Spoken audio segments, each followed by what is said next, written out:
Okay, good afternoon, YouTube. Fat Cat Collections back at you with a quick, we're going to run this down really quick, show and tell. We're going to call this one Fat Cat's Top 20. Most of these are going to be the Invicta watches, some Android, some other brands, and a couple honorable mentions that I felt the need to mention just based on the size. And although some of them I don't wear, most of the top 20 I do wear consistently throughout the year. So I did throw in a Breitling watch, and I threw in a Rolex watch. Again, these are replica ones. I'm not going to mention that term any longer in the video. I'll just refer to them as Rolex and Breitling, just for size comparison. So let's take it from the top. This one should be a fun one and should be something that a lot of my subscribers really enjoy and give them an idea what these ones look like side by side. Because I could spew off, all the size figures at you all day long in different videos, but seeing them all side by side should be very helpful for a lot of people looking to make that purchase. And remember, if you make that purchase, remember to do so through PHATKATWatch.com and help support the channel. Alright, so here we go from the top. Here is a Rolex watch, about 36 millimeters in case diameter. Next to that, we have a Breitling Super Avenger. That one's about 49 millimeters. Again, two I felt the need to throw in there, honorable mention. This is one of the first ones I got, a Mark Echo. It's a shield shape, as you can see, with rhinestones around the bezel. That one ran about $130. I wore that quite a bit, so I'll polish it. It's a very inexpensive watch. I don't really wear it any longer, but it's still pretty cool to have in the collection because it's unique. Next to that, one of the watches that started it all for me, a Jacob & Company 47 millimeter in case diameter. That really was a game changer in my opinion of that large-faced watch theme that you see out there nowadays with a lot of watch companies making large-faced watches. Okay, from the smallest Invicta that I have, that is your Grand Diver at 47 millimeters. I'm going to get back a little bit here. Okay, and then I'll scroll through the whole thing a little closer. Next to that, size-wise, remember this video is mainly about size-wise, not about favorites. Next one there is my Rose Gold Silver Jet by Android. That one measures about 50 millimeters. Next to that, we have an all stainless steel silver jet, non-polished, non-automatic. That's a quartz. A little bit larger. We're going up to about 51 millimeters here, 52 roughly. We have a Android full automatic Seiko powered movement, or Seiko movement, I should say. This one here is the Android Enforcer. Hard to get right now. Next to that, the size comparison as far as getting larger as we go here isn't perfect, but I just kind of eyeballed it the best I could based on the look of the watch, not necessarily the measurements. Okay. Next one to that is that one is the Invicta Coalition Forces. I have to say I might have maybe switched these two around, but because the case is so large on the Coalition Forces, I did put it there. Next to that, one of my favorites, the Subaqua Noma 5, 50 millimeter case diameter. Again, this is not considering the size of the pushers or anything like that, okay? Next to that, I consider this a little larger. I don't think it is. I think it's about the same size.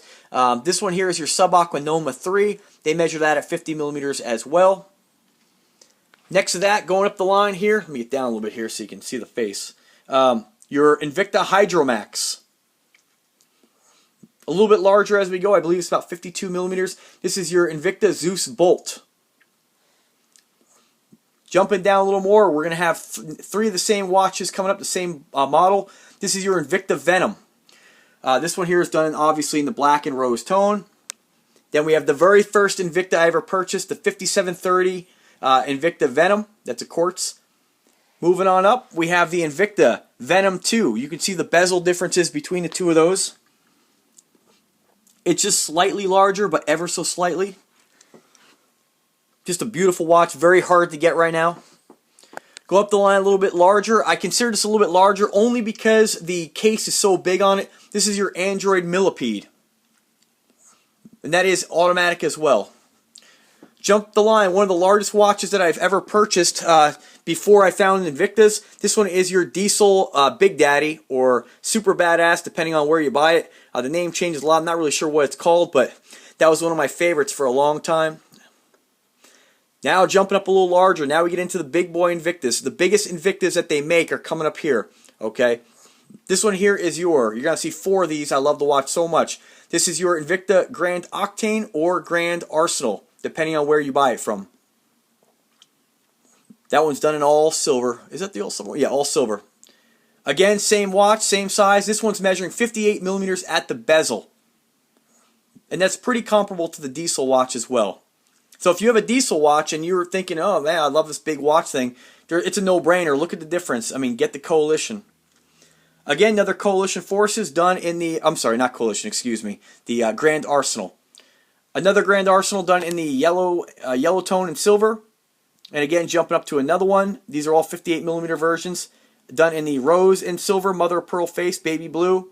My favorite probably my favorite watch in my collection, the Grand Octane or Grand Arsenal in the yellow tone and rose tone two-tone combo.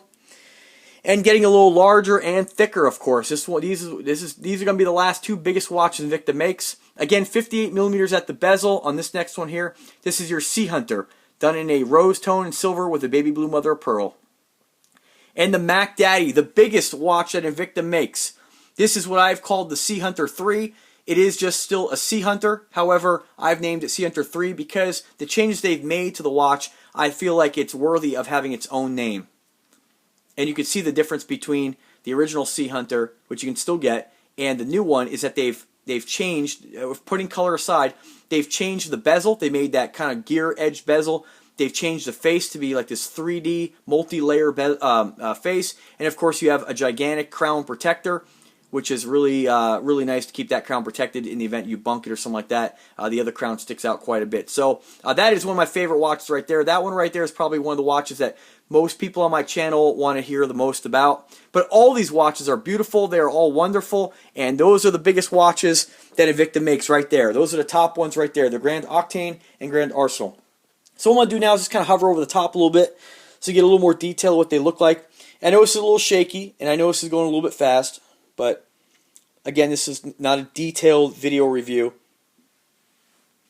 And I'm trying to stay as still as I can, but I'm doing this on an iPad, so I don't have any kind of shock protection here or anything. You can see the different crowns and pushers on all these.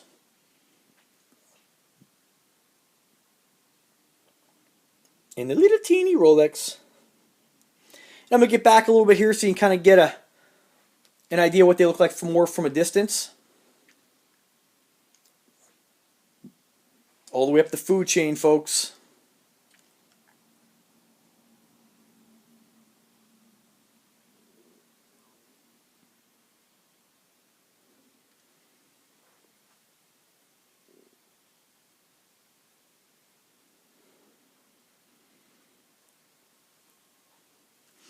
And let's get one more shot here and we'll conclude the video.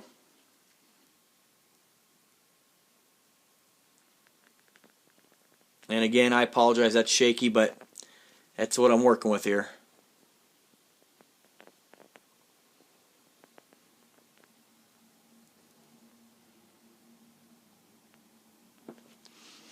Okay, folks, that's my video there. That's the Invicta Top 20, Phatkat's Top 20 favorites in his collection. Also showing size comparison. Again, there's quite a difference between those Grand Divers and, again, all the way up to the Sea Hunter. But all of which are wonderful watches. I wear them all just as much. And, man, beef up that collection, folks. Remember, subscribe to the channel if you like the videos. And check out PHATKATWatches.com for more information and great real-time listings where you can pick this stuff up from reputable sellers. All right, guys, thanks again, and have a wonderful day.